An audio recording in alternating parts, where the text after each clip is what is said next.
রথযাত্রা ঠিক এক সপ্তাহ পরে কেন পালন করা হয় উল্টো রথ? উল্টো রথের নেপথ্যে কোনো অভিমানী প্রেম কাহিনী লুকিয়ে আছে? উল্টো রথে কি ঘটে দেবতার হৃদয়ে?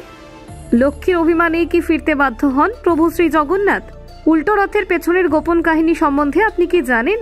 রথযাত্রায় আনন্দ হলেও উল্টো রথে রয়েছে মিলনের ব্যথা। জানেন ঠিক কি ঘটেছিল এই 7 দিনের ব্যবধানে? জগন্নাথ দেব কেন নিজের ঘরে ফিরতে নেন ঠিক 7 দিন? ভাই বোনের সঙ্গে বেড়াতে গিয়ে স্ত্রীকে ভুলে গেলেন জগন্নাথ দেব। উল্টো রথে ফেরত আসার আসল কারণ কি? হ্যাঁ, উল্টো রথের শোভাযাত্রা নয়, আছে প্রেম, অভিমান ও পারিবারিক আবেগের গল্প। চলুন আজ সেই গল্পই আপনাদের সামনে তুলে ধরব।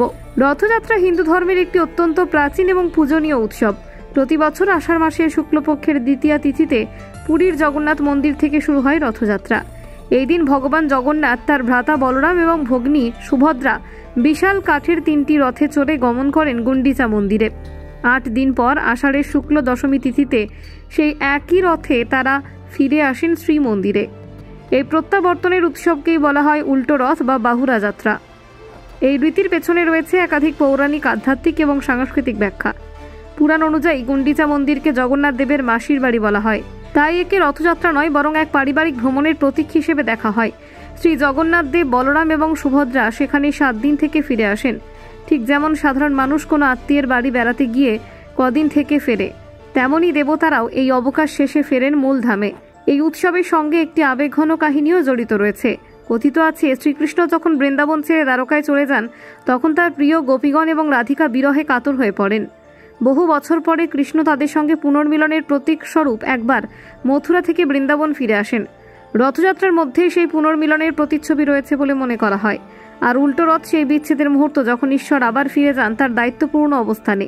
কিন্তু এই বিচ্ছেদ শুধুমাত্র শারীরিক, হৃদয়ের বন্ধন অটুট থাকে। এছাড়াও রথযাত্রার সময় পালিত হয় হেরা পঞ্চমী উৎসব, যার সঙ্গে জড়িয়ে রয়েছে লক্ষ্মী দেবীর অভিমানের কাহিনী। বলা হয়, রথে চড়ার সময় জগন্নাথ দেব তার স্ত্রী লক্ষ্মীকে সঙ্গে নেননি, শুধু ভাই ও বোনকে নিয়ে গিয়েছেন। এই অবহেলায় লক্ষ্মী দেবীর মনে গভীর অভিমান জন্মায়। রথযাত্রার 5ম দিনে তিনি গুন্ডিচা মন্দিরে গিয়ে অভিমান প্রকাশ করেন এবং প্রতীকীভাবে রথের এক দরজায় লাথি মারেন।